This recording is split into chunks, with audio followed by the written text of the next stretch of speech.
ഇന്ന് തന്നെ ഡൗൺലോഡ് ചെയ്യൂ. കാണൂ നിങ്ങളുടെ ഫേവറേറ്റ് ഷോസ്. ശാലിനി, അച്ഛനെ കാണാനില്ല. എവിടെയാണെന്ന് അറിയൂല. ഞാനും അമ്മ ഇപ്പൊ വല്ലാത്തൊരു അവസ്ഥയിലാണ് നിൽക്കുന്നത്. ഞാൻ അക്കാര്യം പറയാൻ തന്നെ വിളിച്ചത്. അച്ഛൻ നമ്മുടെ പഴയ വീട്ടിലുണ്ട്. എവിടെ? അമ്മ വേറെയാണെങ്കിലും അവൻ നിങ്ങളുടെ ഇനം തന്നെയല്ലേ. അതിന്റെ ഗുണം അവൻ കാണിക്കാതിരിക്കില്ലല്ലോ.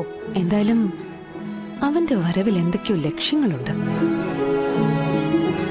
എന്തൊക്കെയോ ഒരു ഒളിച്ചുകളി. അതെന്താണെന്ന് അവൻ തന്നെ പറയട്ടെ. ഞാൻ ഫോൺ നമ്പർ വാങ്ങിച്ചിട്ടുണ്ട്, നമുക്ക് വിളിക്കാം.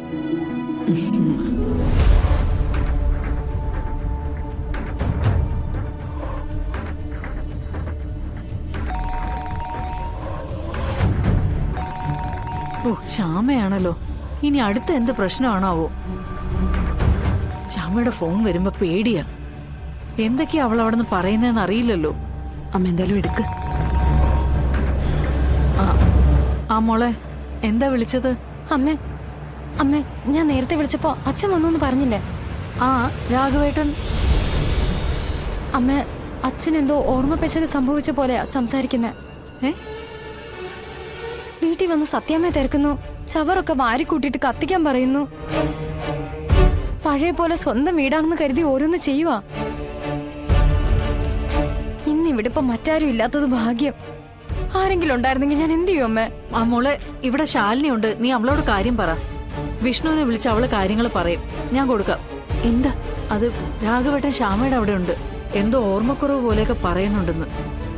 ശ്യാമേ, എന്താ എന്താ ഉണ്ടായത്? അച്ഛൻ എപ്പോ അവിടെ എത്തി?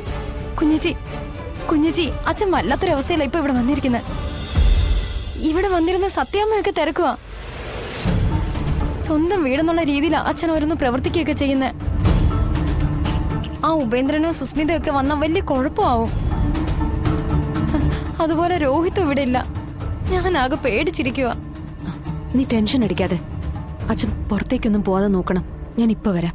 ശരി കുഞ്ഞേച്ചി, അച്ഛൻ ഒരിടത്തും പോവാതെ ഞാൻ നോക്കിക്കോളാം.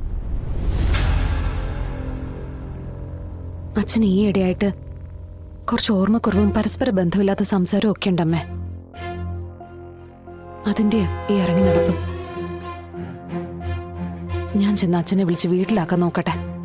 അമ്മോളെ, വിഷ്ണുവിനെ വിളിച്ച് പറയണ്ടേ? അത് ഞാൻ പറഞ്ഞോളാം. നമ്മുടെ ശത്രുപക്ഷത്തുള്ളവരാരും ഇപ്പൊ അവിടെ ഇല്ല. അവരാരെങ്കിലും വരുന്നതിന് മുമ്പ് അച്ഛനെ അവിടെ നിന്ന് ഇറക്കണം. ശ്യാമയുടെ പേടിയും അതൊക്കെ തന്നെയാ. ശരി.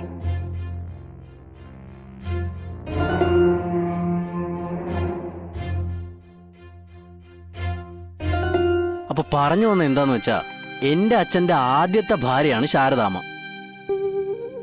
എന്റെ അമ്മയെ അച്ഛൻ രണ്ടാമത് വിവാഹം കഴിച്ചതാ. അതുകൊണ്ട് തന്നെ എന്റെ അമ്മയ്ക്ക് ശാരദാമ്മയും ശാരദാമ്മയുടെ മക്കളായിട്ടുള്ള ശാലിനി ചേച്ചിയും ശാരിക ചേച്ചിയും ഏറ്റവും ഇളയാളായ ശ്യാമേച്ചിയെ പോലും ഇഷ്ടമല്ലായിരുന്നു. പക്ഷേ ഇവർക്കൊക്കെ എന്നെ വലിയ കാര്യമായിരുന്നു. ഞാനവിടെ പോവുകയും അവിടെ നിൽക്കുകയും ഒക്കെ ചെയ്തിട്ടുണ്ട്. ആ സ്നേഹവും വാത്സല്യവും അവർക്കെല്ലാവർക്കും ഇപ്പോഴും എന്നോടുണ്ട്. വിഷ്ണുവേട്ടനൊക്കെ ഞങ്ങളുടെ വീട്ടില് വാടകയ്ക്ക് താമസിക്കാൻ വരുമ്പോ ഇങ്ങനെ ഒരു ബന്ധം ഉണ്ടാവുമെന്ന് ഞാൻ ഒരിക്കലും കരുതിയില്ല. എന്നെ സഹായിക്കാനും എന്റെ ഇഷ്ടങ്ങൾക്ക് എതിര് നിൽക്കാതെ കൂടെ നിൽക്കാനും ശാലിനി ചേച്ചി ഉണ്ടാവുമെന്ന് എനിക്ക് ഉറപ്പുണ്ട്. കളക്ടർക്ക് സഹായിച്ചിട്ട് നടത്തിത്തരാൻ പറ്റാത്ത എന്തിഷ്ടാണ് സാർ മനസ്സിൽ കൊണ്ട് നടക്കുന്നത്? ഒന്ന് പറയുന്നേ, കേക്കട്ടെ. അങ്ങനെ ഇപ്പൊ കേട്ട് സൂഹിക്കണ്ട. അത് ഞാൻ സമയമാകുമ്പോ പറയേണ്ടവരോട് പറഞ്ഞോളാം. അല്ല, തന്റെ ഇനിയുള്ള പഠിത്തത്തിന്റെ കാര്യമൊക്കെ എങ്ങനെയാ? എൻട്രൻസിന്റെ റിസൾട്ട് വന്നില്ലല്ലോ. അത് വന്നാലും തുടർന്ന് എന്നെ പഠിപ്പിക്കാൻ വലിയ പാടാ. അറിയാലോ, എത്രയും പെട്ടെന്ന് എന്നെ കെട്ടിച്ചയക്കാനുള്ള ഒരുക്കത്തിലാ ബാപ്പച്ചി. അതിന് പ്രഷർ ചെയ്തോണ്ട് മാമിയും. പഠിക്കാൻ ചെറിയൊരു സമ്മതം ബാപ്പച്ചി തന്നിട്ടുണ്ടെങ്കിലും അത് വിശ്വസിക്കൊന്നും വേണ്ട. ബാപ്പച്ചിയുടെ പെങ്ങള് പറഞ്ഞാ പിന്നെ ബാപ്പച്ചി അതേ കേക്കൂ. താൻ നിർബന്ധം പിടിക്കണം. തനിക്ക് പഠിക്കണമെന്ന് വെട്ടി തുറന്നങ്ങ് പറയണം. ആരാ തടയാൻ വരുന്നത് നോക്കാലോ. അനൂപിന് ഞങ്ങളുടെ ബന്ധുക്കളെ കുറിച്ചൊന്നും അറിയാഞ്ഞിട്ടാ. എഴുതാനും വായിക്കാനും പഠിച്ചാ എല്ലാം ആയെന്നുള്ള തോന്നല. ഇതിപ്പോ എന്റെ പഠിത്തം തന്നെ ബാപ്പച്ചിയുടെ നിർബന്ധം കൊണ്ടാ. ബാപ്പച്ചി സമ്മതിച്ചത് ആ പാട് എനിക്കേ അറിയൂ. എന്തായാലും എൻട്രൻസിന്റെ റിസൾട്ട് വരട്ടെ, അതിനുശേഷം നമുക്ക് ബാക്കി നോക്കാം. തനിക്ക് പഠിച്ചാ പോരെ, അതിന് നമുക്ക് വഴിയുണ്ടാക്കാം. എന്ത് വഴി? ഒന്നുമില്ലെങ്കിലും ജില്ല ഭരിക്കുന്ന കളക്ടറിന്റെ അനിയനല്ലേ ഞാൻ. പഠിക്കാൻ താല്പര്യമുള്ള കുട്ടികളെ പഠിപ്പിക്കാത്ത കാരണവന്മാരെ ശിക്ഷിക്കാൻ എന്തെങ്കിലും വഴിയുണ്ടോന്ന് നമുക്കൊന്ന് നോക്കാന്നേ. പഴുതില്ലെങ്കിൽ എൻട്രൻസ് ജയിച്ചവരുടെ ഒരു വലിയ ജാഥ സുബേർ വാപ്പച്ചിയുടെ വീട്ടിലേക്ക് ഞാൻ അങ്ങ് നയിക്കും. എന്നിട്ട് ആ മുറ്റത്തൊരു കോളാമ്പി മയക്കും വെച്ച് സത്യാഗ്രഹം ഞാനിരിക്കും. അതിൽ മൂപ്പര് വീഴും. ഇല്ലെങ്കിൽ മുദ്രാവാക്യം വിളിക്കും, നൂർജഹാനെ തുറന്നു വിടുക, സ്വാതന്ത്ര്യം സ്വാതന്ത്ര്യം, നൂർജഹാന് സ്വാതന്ത്ര്യം. തന്നെ പഠിപ്പിക്കുന്നവരെ ആ സമരം തുടരും. ചില്ലറ മോഹമൊന്നല്ലല്ലോ മനസ്സില്. ഇനിയും കുറെ മോഹങ്ങളൊക്കെ ഉണ്ട്.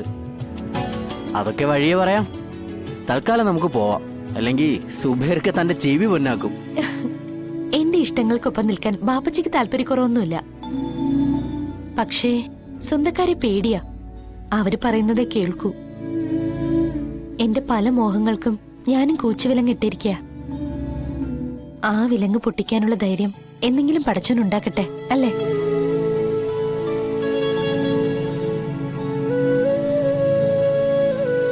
എല്ലാം നടക്കോടോ. തന്റെ സ്വപ്നങ്ങളും എന്റെ സ്വപ്നങ്ങളും എല്ലാം. അല്ലാതെ എവിടെ പോവാനാ?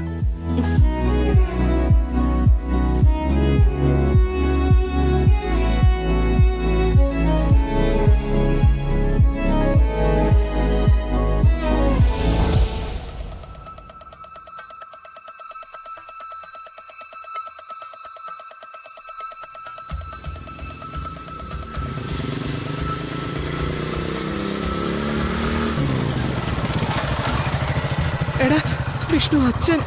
എന്റെ അമ്മേ, എന്താ അമ്മ ഇതൊക്കെ? അച്ഛനെ പ്രത്യേകം ശ്രദ്ധിക്കണം, ഞാൻ പറഞ്ഞല്ലേ. എടാ, വാതിക്കൽ ഇരിക്കുന്നത് കണ്ടിട്ടാ ഞാൻ അകത്തോട്ട് കയറിയത്. കവർ പൊട്ടിച്ചെണ്ണ പാത്രത്തിലോട്ട് ഒഴിക്കുന്ന സമയമായിട്ടുള്ളൂ. തിരിച്ചു വാതിക്ക വന്നപ്പോ ആളില്ല. അല്ല, സുബൈറിന്റെ വീട്ടിലും ചെന്നിട്ടില്ല. അമ്മേ, അച്ഛൻ ഇങ്ങനെ ഓർമ്മക്കുറവുള്ള കാര്യം അമ്മയ്ക്ക് അറിയാലോ. എടാ, എന്റെ ദൈവമേ, എവിടെ പോയി നോക്കാനാ നീ? എടാ, സാധാരണ കാറ്റ് കൊള്ളാനായി പോയി ഇരിക്കാറുള്ളത് ആ ഉപ്പുകണ്ടം പാടത്താ. ഞാൻ അവിടെയും പോയി നോക്കി, അവിടെയും ചെന്നിട്ടില്ലെന്നാ പറഞ്ഞേ. അപ്പൊ പിന്നെ അച്ഛനത് എവിടെയാ പോയേ?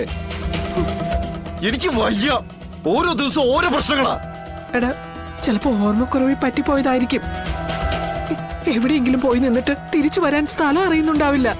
അമ്മേ, അങ്ങനെയാണെങ്കിൽ തന്നെ നമ്മളിപ്പോ എവിടെ പോയിട്ട് തിരക്കുക? ശ്ശോ.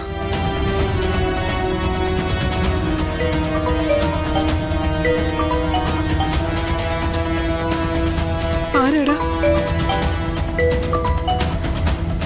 ശാലിനി, അച്ഛനെ കാണാനില്ല. എവിടെയാണെന്ന് അറിയൂല. ഞാനും അമ്മ ഇപ്പൊ വല്ലാത്തൊരു അവസ്ഥയിലാണ് നിൽക്കുന്നത്. ഞാൻ അക്കാര്യം പറയാൻ തന്നെ വിളിച്ചത്. അച്ഛൻ നമ്മുടെ പഴയ വീട്ടിലുണ്ട്. എവിടെ? ശ്യാമയുടെ അടുത്ത്. അതായത് നമ്മുടെ ലേലം ചെയ്തു പോയ വീട്ടില്.